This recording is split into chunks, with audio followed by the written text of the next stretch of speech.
मित्रों, कल हाथरस जनपद के सिकंदराबाद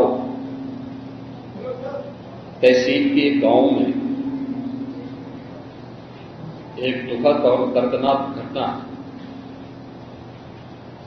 अपराह्न में घटित हुई।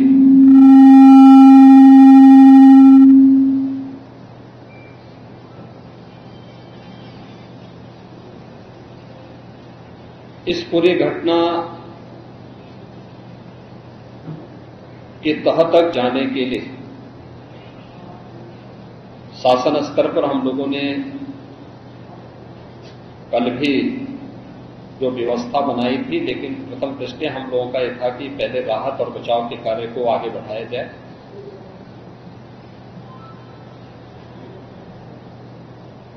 इस पूरी जो अभी हादसा है, इस हादसे में 121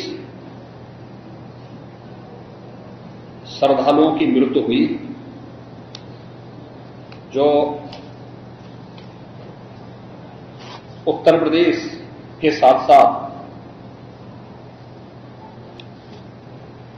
हरियाणा, राजस्थान और मध्य प्रदेश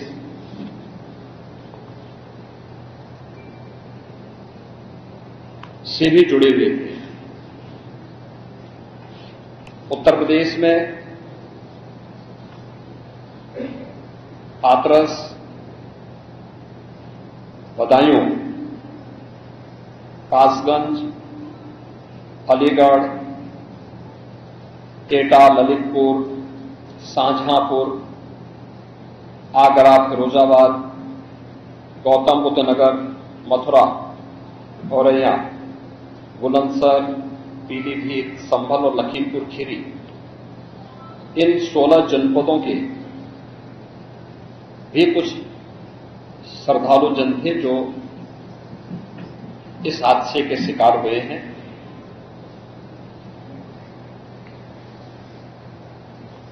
एक 121 में से 6 मृतक ऐसे थे जो अन्य राज्यों से थे, जिनमें ग्वालियर मध्य प्रदेश से 1 थे, हरियाणा से 4 थे और राजस्थान से 1 थे। हाथरस के जिला हॉस्पिटल में मैंने जो घायल हैं, 31 ऐसे घायल हैं जो हाथरस, अलीगढ़, एटा और आगरा के हॉस्पिटल में जिनका उपचार चल रहा है, और उसमें लगभग सभी आउट ऑफ डेंजर है।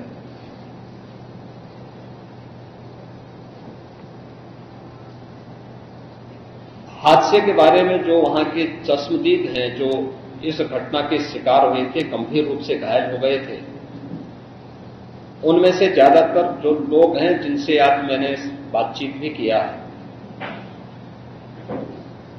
वे सभी इस बात को बोलते हैं कि हादसा कार्यक्रम के उपरांत जब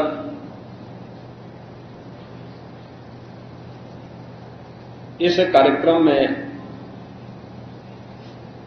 जो सज्जन वहां पर अपना उपदेश देने के लिए आए थे,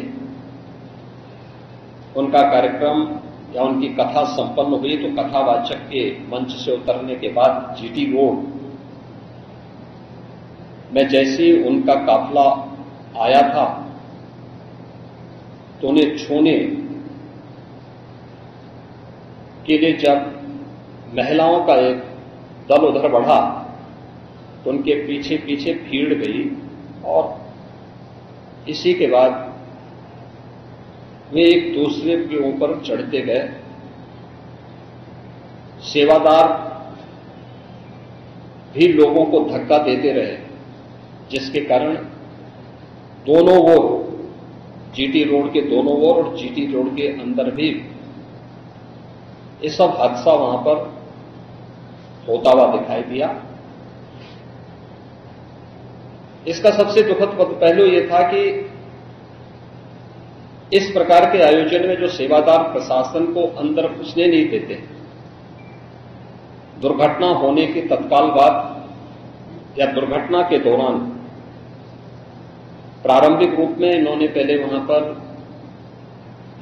इस मामले को दबाने का प्रयास किया, लेकिन जब उन्हें प्रशासन ने हॉस्पिटल ले जाने की कार्रवाई प्रारंभ की तो इनमें ज्यादातर सेवादार वहां से भाग गए। इस पूरे घटनाक्रम के लिए हम लोगों ने एडीजी आगरा की अध्यक्षता में एक एसआईटी गठित की है, जिसने अपनी प्रारंभिक रिपोर्ट दी है और इस घटना की तह में जाने के लिए उनसे कहा गया है। बहुत सारे ऐसे पहलू हैं जिन पर जांच होनी बहुत आवश्यक है। अब तक प्रथम दृष्टिया जो थी हमारी कार्रवाई ये थी कि राहत और बचाव के कार्य को आगे बढ़ाने के बाद आयोजकों को पूछताछ के लिए बुलाना, घटना के बारे में, हादसे के कारणों के बारे में उनसे भी पूछताछ करना और फिर घटना की लापरवाही और जिम्मेदारों की जवाबदेही भी इसके लिए तय करना, जिसके लिए पहले से ही एफआईआर यहां पे दर्ज हो चुकी है। इसके लिए कार्रवाई आगे बढ़ रही है। हम लोग इस बात को किसी भी प्रकार से डिनाई नहीं कर सकते कि इस प्रकार की घटना केवल एक हादसा नहीं होता। अगर हादसा भी है तो उसके पीछे कौन जिम्मेदार है, और अगर वह घटना घटित हुई है तो इसके पीछे हादसा नहीं तो साजिश किसकी है, कौन इसके पीछे है, इन सभी पहलुओं को लेकर के राज्य सरकार ने तय किया है कि हम इसका एक जुडिशियल इंक्वायरी भी करवाएंगे। और जुडिशियल इंक्वायरी हाईकोर्ट के एक रिटायर्ड जज की अध्यक्षता में होगी, जिसमें प्रशासन और पुलिस के भी रिटायर्ड सीनियर अधिकारियों को रख करके इस पूरी घटना की तह में जाकर के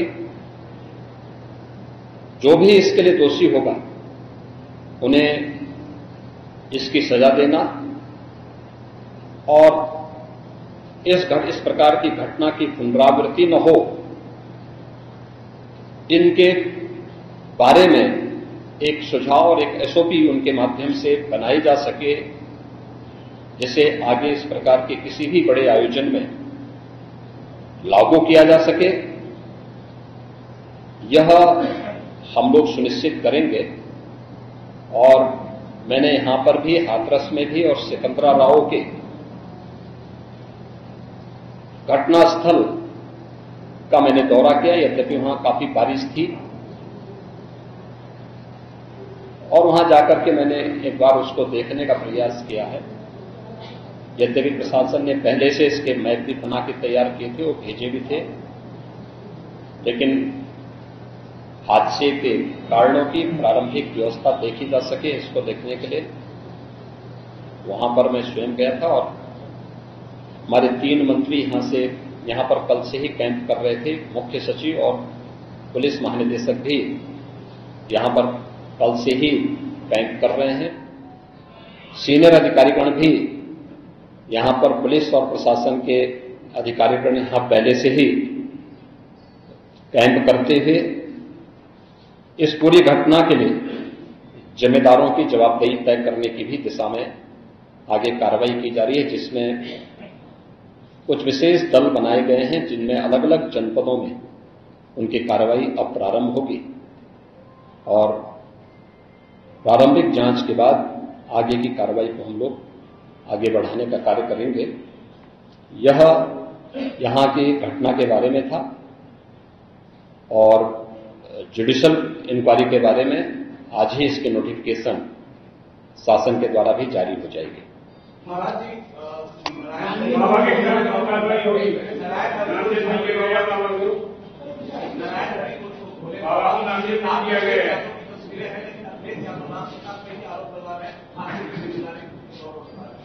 देखिए, कुछ लोगों की एक प्रवृत्ति होती है कि इस प्रकार के दुखद और दर्दनाक घटनाओं में भी वे राजनीति ढूंढते हैं, और ऐसे लोगों की एक फितरत है कि चोरी भी और सीना चोरी भी। यह हर व्यक्ति जानता है कि सज्जन के फोटो किसके साथ में है, उनके राजनीतिक संबंध किन के साथ जुड़े हुए हैं। तो स्वाभाविक रूप से आप लोगों ने इस बात को देखा होगा कि पिछले दिनों रैलियों के दौरान इस प्रकार की भगदड़ कहां मचती थी और कौन इसके पीछे थे। और मुझे लगता है उसकी तह में जाना आवश्यक है।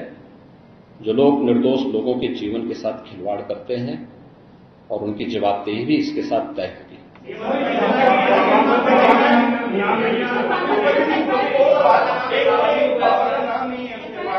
दूसरी चीज आपने कहा कि ऐसे आयोजनों में प्रशासन को घुसने की इजाजत नहीं होती है, तो ऐसा क्यों होता है कि क्या भविष्य में ऐसी चीजें? देखिए, प्रशासन प्रथम दृष्टया ये मान के चलता है कि धार्मिक आयोजन है, उनके सेवादार इस प्रकार के आयोजनों की जिम्मेदारी अंदर से स्वयं निभाएंगे। और बड़े बड़े आयोजन होते हैं, ऐसा नहीं कि न होते हो। सावधानीवश वहां पर फोर्स प्रशासन तैनात करता है, लेकिन आउटर रिंग में उनकी फोर्स होती है। अंदर अगर आप देखेंगे तो उनके स्वयंसेवक के सेवादार ही इस पूरी व्यवस्था का संचालन करके उनकी देखभाल करते हैं। और जहां पे भीड़ अनुशासित होती है, धार्मिक और आध्यात्मिक श्रद्धा भाव के साथ लोग जहां आते हैं, वहां पर भीड़ अनुशासित ही रहती है। लेकिन जब वही कार्यक्रम निहित स्वार्थी तत्वों के हाथों का खिलौना बन जाता है, तो वह अनुशासनहीनता का नजारा वहां पर भी देखने को मिलता है। और इसका शिकार अंततः वह निर्दोष व्यक्ति होता है जो धार्मिक श्रद्धा के साथ उस आयोजन में भागीदार बनता है, क्योंकि उसको तो साजिश के बारे में पता नहीं होता है और वह अपनी उस श्रद्धा भाव के साथ आता है। लेकिन साजिश करने वाले लोग अपनी साजिश करके फिर वहां से चुपचाप खिसकने का प्रयास भी करते हैं।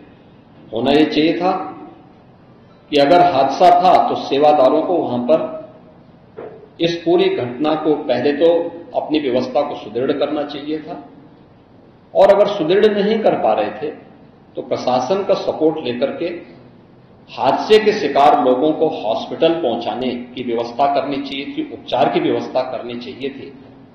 इसका सबसे दूसरा जो पहलू ये है कि हादसा में लोग मरते गए और सेवादार उससे पहले वहां से खिसक करके भाग चुके थे, और इसीलिए हम लोग इसके पहले चले। और मैं इस बात के लिए आपको इस बात के लिए मैं कह रहा हूं ना कि मैंने इसीलिए जुडिशियल कमीशन के बारे में राज्य सरकार ने इसको तय किया है। हम इसके तहत निष्कर्ष पर आएंगे और इस प्रकार के बड़े बड़े आयोजन हम लोग करते रहे हैं, लेकिन कहीं भी कोई इस प्रकार की चीजें नहीं आई है। और मुझे लगता है हम लोगों ने इस प्रकार के बड़े बड़े आयोजन हमेशा किए हैं, कुंभ जैसे बड़े आयोजन किए हैं, बड़े बड़े कार्यक्रम होते रहे हैं। लेकिन इसीलिए मैंने कहा कि इसकी तह में जाना आवश्यक है कि आखिर इसके पीछे कौन लोग इसके लिए जिम्मेदार हैं। दूसरा, राज्य सरकार ने और केंद्र सरकार ने देखिए कि एफआईआर एप्लीकेशन परमिशन के लिए जिन लोगों ने दी थी, प्रथम दृष्टया पहले एफआईआर उनके खिलाफ होती है और इसके बाद फिर उसका दायरा बढ़ता है। ये सभी अन्य लोगों के दायरे में आएंगे, जो भी इसके लिए जिम्मेदार होंगे वे इसमें आएंगे। केंद्र और राज्य सरकार ने आर्थिक सहायता की भी घोषणा की है।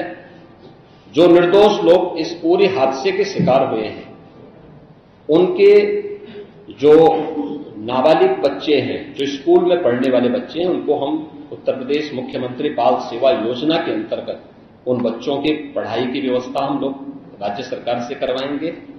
उन्हें जिस भी स्कूल में पढ़ रहे होंगे, जिन भी संस्थाओं में पढ़ रहे होंगे, या उनके स्कॉलरशिप आदि की व्यवस्था के लिए भी राज्य सरकार ने तय किया है। और प्रत्येक मृतक के परिवारजन को भी केंद्र और राज्य सरकार मिलकर के 4 लाख रुपए की सहायता और गंभीर रूप से घायल व्यक्ति को 1 लाख रुपए की सहायता दे रही है। धन्यवाद।